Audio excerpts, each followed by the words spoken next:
The Battlefield franchise was a monumental achievement in portraying large-scale warfare. But in 2015, the franchise tried to change its uniform. It traded BDUs for Kevlar vests, traded tanks for squad cars, and airstrikes for vault drills. This wasn't a battlefield of national armies, it was a battlefield of city streets, a cops and robbers' fever dream equal parts chaos and spectacle.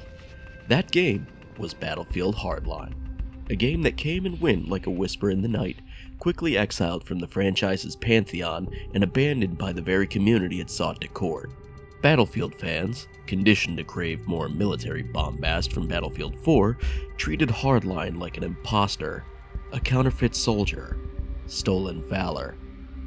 The forum swarmed with vitriol, baying for its execution. "This isn't Battlefield," they cried, as though innovation itself were a mortal sin.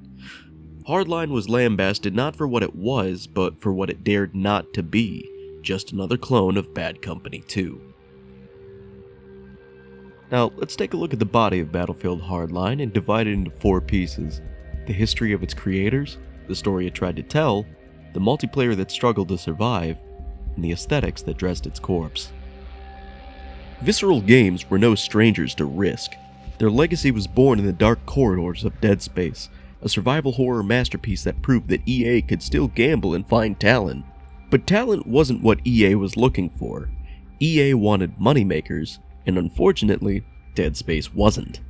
Gee, I wonder why. By the time Hardline was in production, Visceral had been conscripted into a different war, salvaging Battlefield's annual release cycle. They were asked to abandon necromorphs in the haunted voids of space and instead became janitors for cops and robbers. This was a studio out of its depth. Their DNA was horror, not competitive gunplay. They had to graft themselves onto DICE's Frostbite engine and mimic the DNA of a franchise that was not theirs. It was less creation than it was experimentation, an experiment that ended with Visceral's closure just 2 years later. Battlefield Hardline's campaign was its loudest gamble. It played itself like an episodic cop drama. Every mission had a cliffhanger straight out of a primetime TV show, complete with a "last time on Hardline." Even the UI looked like a streaming platform. In Hardline's campaign, you play as Nick Mendoza, a beat cop navigating the rot of Miami's criminal underbelly. During a routine drug bust, Mendoza stumbles upon a trail of evidence that exposes a vast criminal conspiracy all across Florida. But in the Miami heat, loyalty is scarce. His SWAT squad mates, his friends at the precinct, even his supposed partner, all betray him. In the sea of sludge that is the Miami drug trade, even the cops get dirty. The narrative unfolded as a parade of backstabbing, where every handshake hid a knife. The campaign tried to make you feel like you were starring in Breaking Bad or CSI Battlefield, but instead it felt hollow. Mendoza wasn't so much a character as he was a voodoo doll, being pushed from one needle to another until there was nothing left to poke. By the end, betrayal had lost all of its sting, and all that remained was vengeance. Hardline's campaign was one of its most underrated elements. The heart Visceral poured into the campaign was undeniable. The story had open-ended areas that allowed you to choose between stealth and loud, and the entire game could be completed non-lethally if you arrest all the suspects. This kind of attention to detail is gone in modern Battlefield titles. Ever since Hardline came out, the Battlefield franchise has not had a single-player campaign.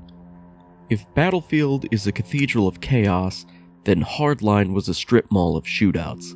The maps were smaller, the vehicles tamer, and the tone unsure of itself. Modes like Heist and Hotwire were brief sparks where the cops versus robbers fantasy actually worked. I really like the loading screens. They're laid out like news broadcasts, warning the public of the unfolding chaos just 2 blocks away from their daily commutes. But the community didn't follow. Most of the Zoomers that play Battlefield have never even heard of the movie Heat, much less know what takes inspiration from it. The faithful Battlefield crowd wanted rocket launchers, attack helicopters, and massive destruction on an operatic scale.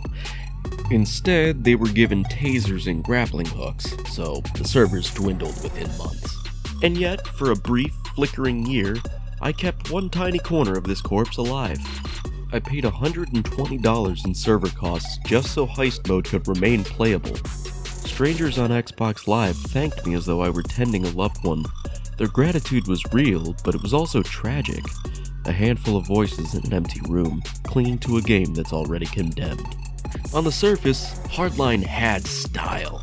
Miami skylines, neon lights, gritty motel shootouts, and the aesthetic of a late-night police procedural. It looked like television, sounded like television, and that was the problem. It was television masquerading as war. The destruction, once Battlefield's holy grail, felt muted. Gunplay lacked the thunderous weight of its predecessors. What remained was spectacle without substance, an impersonation of a living series rather than a true entry in it. And yet, there was a beauty in its rebellion. Those heist missions were cut straight from film reels of the 1990s, echoing the smoky tension of Heat, the frenetic energy of Point Break, the balaclava ballet of cops and crooks locked in urban combat. Every match felt less like a war zone and more like a lost Michael Mann set piece.